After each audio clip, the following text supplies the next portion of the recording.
Alright guys, let's take a look at worksheet 10.7, which is finding the average rate of change of a function. So you can see in the very first problem here, we're going to find the average rate of change of the function 2 times x minus 1 from x equals negative 1 to x equals 2.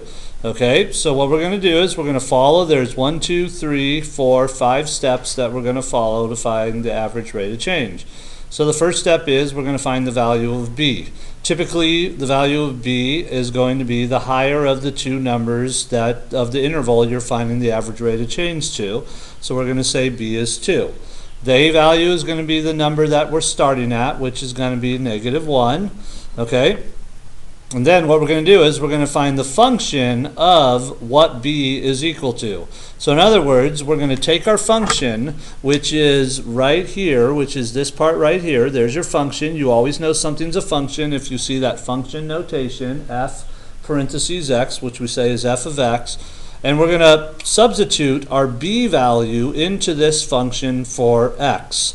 So you could see that we're saying our b value is 2. We got that from here. We're going to take that 2 and we're going to substitute it into our function for x. So my f of b is going to become 2. My function of b is going to become 2 times 2 times 1, which is going to be 3. Alright, then the fourth thing that I'm going to do is I'm going to find my function, what it's going to be equal to when I substitute a into my function. So I'm going to take my a value, negative 1, and I'm going to substitute that negative 1 into the place of x. So my function will become 2 times negative 1 minus 1, which is negative 3. Okay guys, so what you need to do when you're finding the average rate of change is you need to find these 4 values. That's always the first thing you do. Find the b, the a, the function of b, and the function of a values. Then we are going to take that and we're going to substitute those values into the rate of change formula, which is right here. And that rate of change formula coincides a lot with the slope formula, which you learned when we studied linear equations. Okay? So my function of b is 3. Then I put a subtraction symbol. My function of a is negative 3. So I'm going to get 3 minus negative 3. And then I'm going to divide that by my b value, 2. Then I put a subtraction symbol. And then my a value is negative 1. Alright, at this point I just simplify it out. 3 minus negative 3 is positive 6.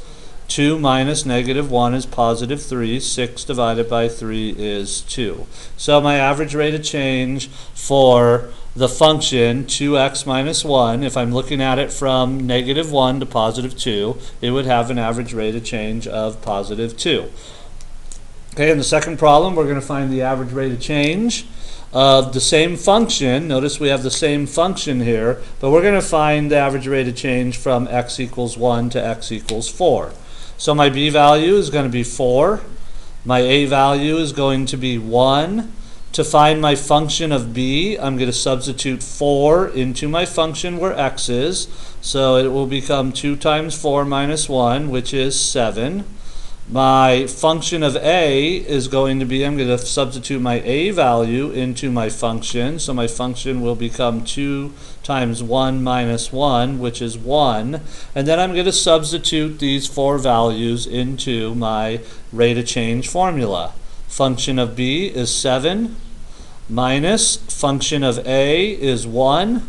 Then I'm going to divide that by my b value, 4, minus my a value, 1. So this is going to become 6 divided by 3, so I'm going to get an average rate of change of 2 for that function right there.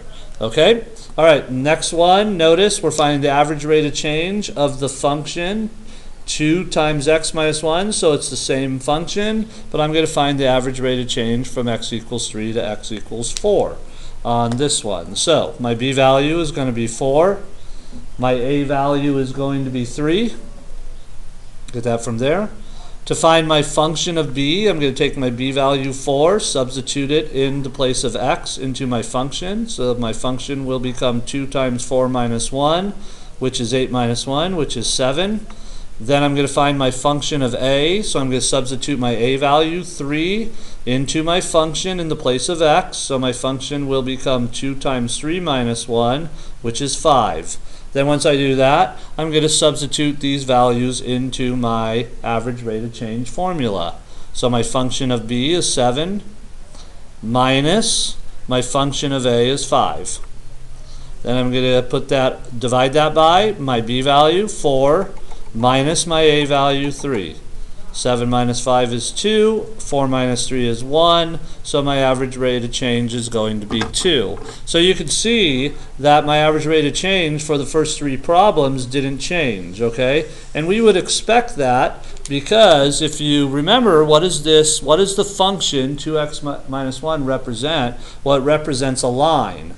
And remember, a line never changes in its rate of change. The slope never changes, okay?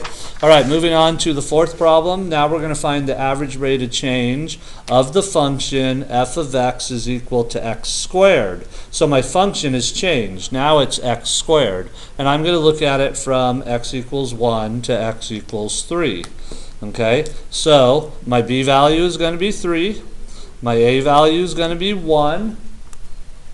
My function of b, that means I'm going to take my b value 3 and substitute it into my function in the place of x. So I would get 3 squared, which is 9.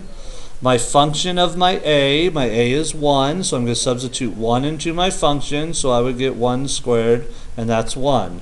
Now I'm going to substitute these 4 values into my rate of change formula. So I'm going to get 9 minus 1, f of b minus f of a, divided by b minus a, so that would be 3 minus 1. So I would get 8 divided by 2, so I get 4.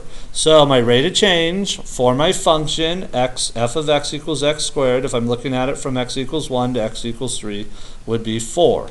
All right, next problem, find the average rate of change of f of x equals x squared from x equals 2 to x equals 4. So you can see I have the same function as I did in the previous problem. But now I'm looking at it, the average rate of change from 2 to 4. So that makes my b value 4. It makes my a value 2. It makes my function of b is going to be my b value squared, which would be 4 squared, which is 16. My function of a would be my a value squared, which is 2 squared, so I get 4 there. And then plugging these values into my formula, I'm going to get 16 minus 4, f of b minus f of a, divided by b minus a, which would be 4 minus 2. So that would become 12 divided by 2, so I get my average rate of change of 6. So you can see for this function, the average rate of change changed. So what is that telling me? It's telling me that this function, if I looked at it from 2 to 4, is steeper. Okay, it's got a steeper rate of change than the previous rate of change.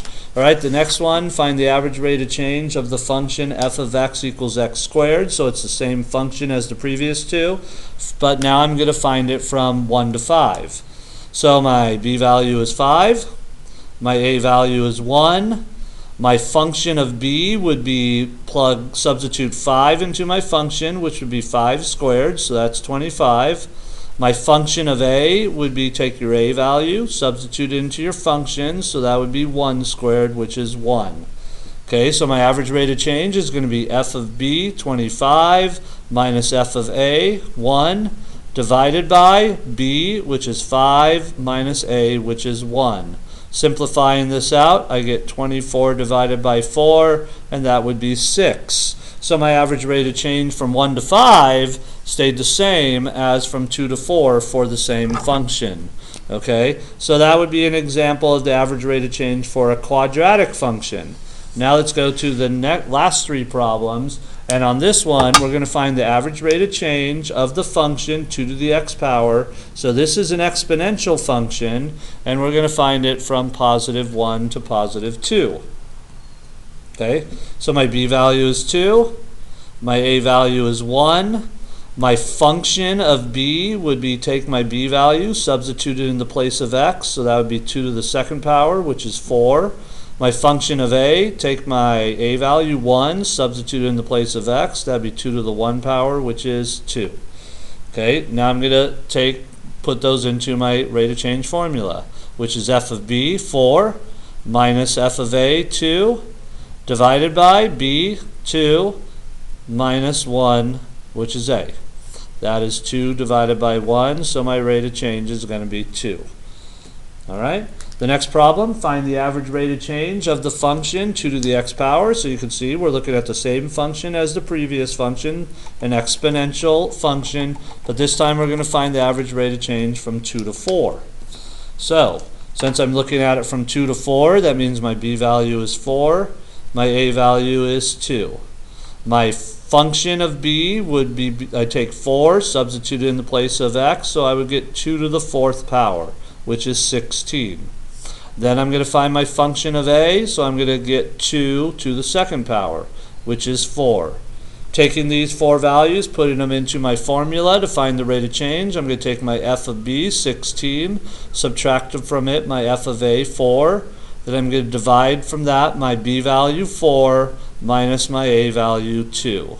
So that would become 12 divided by 2, so my average rate of change is going to be 6 for the same function as the previous one, but looking at it from different values. So once again, what does that tell me? It tells me my function just got steeper because my average rate of change is bigger. Okay, last problem of this assignment.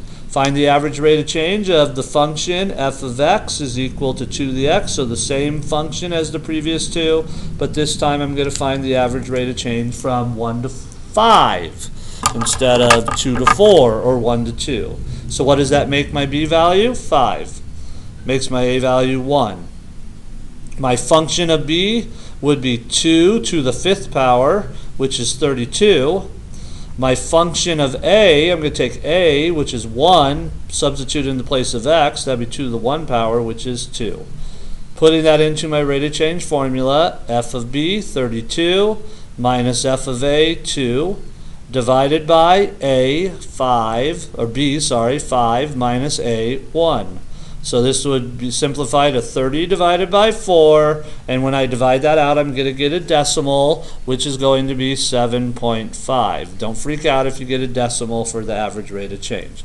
Okay, so that would be how you do that particular worksheet, which is worksheet 10.7.